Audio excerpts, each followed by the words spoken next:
Welcome back to the channel.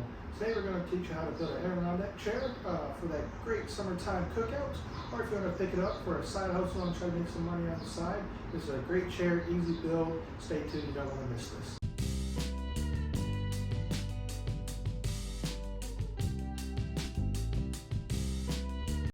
To start off, I'm going to head over to my local Home Depot.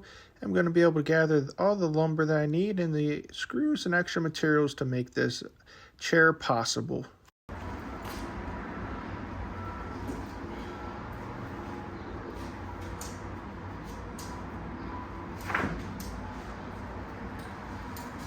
For materials, I've got 2-inch, 2.5-inch, and then I've got leftover 1-inch and 3/4-inch deck screws, and that's going to be able to assemble the chair together.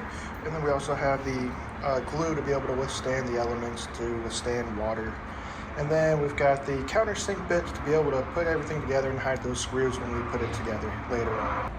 To be able to build the Adirondack chair, you got to get 3 2x4x8s. As you can see, I bought a 4th one because you have to rip it down to 2x2s at the local hardware store. The 2x2s were just too beat up, so I just was willing to use my table saw here later on and rip it down to 2x2s. And then you got to get 5 1x4s. They say 6 feet long. I just got the 8-foot long ones, so not a big deal there.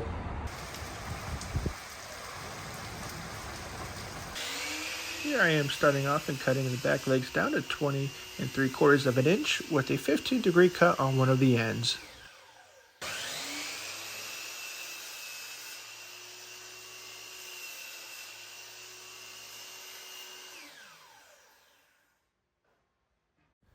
At this point, I made a mistake and started cutting down a 2x4 down to 26 3/4 of an inch with a 15-degree cut. The cut was meant to be for the 2x2 dimensions. As you're going to see, I ended up taking a 2x4 and ripping it down on the table saw to make the 2x2 dimensions that are needed to make the arm support for the chair.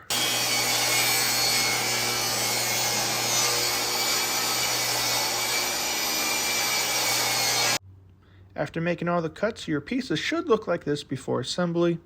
I will have the cut list in the description for the ones following along and making this chair. To start assembling the chair, you are going to take your arm support made out of 2x2s and attach it to the legs you cut earlier. You'll need to make sure you attach the 15-degree side to the back leg. If not, the chair would not be functional or work. I did make that same mistake, so I'm just talking about my experience while building this chair.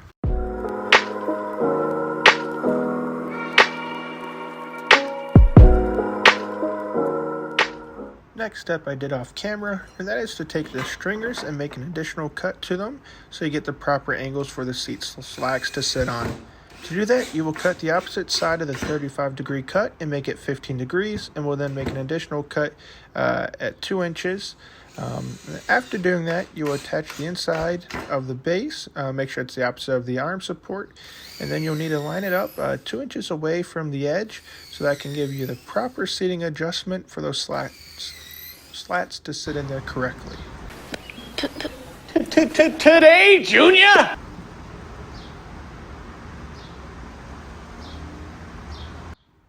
Now we're going to attach the front apron. You will need to sink 1 screw in on the front on each side, and then on the side of it, you'll need to sink 2 more screws, as you can see in the video, and that's just going to give it extra support when you put everything together there.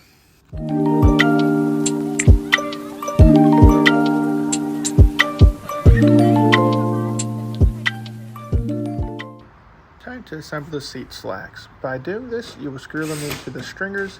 To get proper alignment, I used an extra piece of my 1x4s to give it 1/2 inch of space between each slack.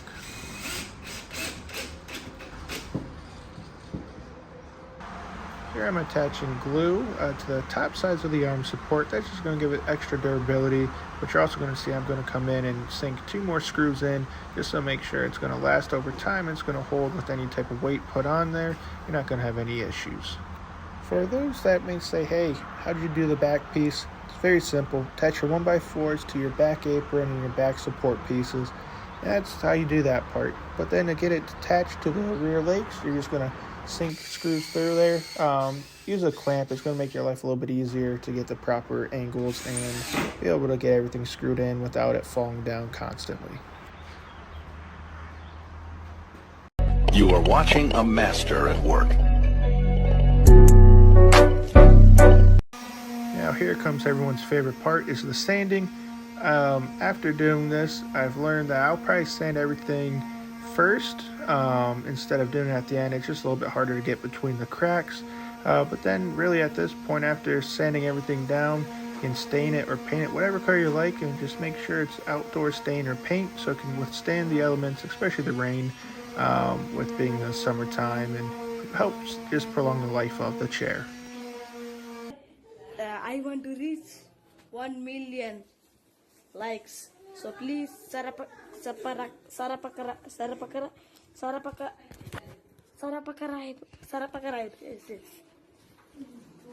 Okay, thank you.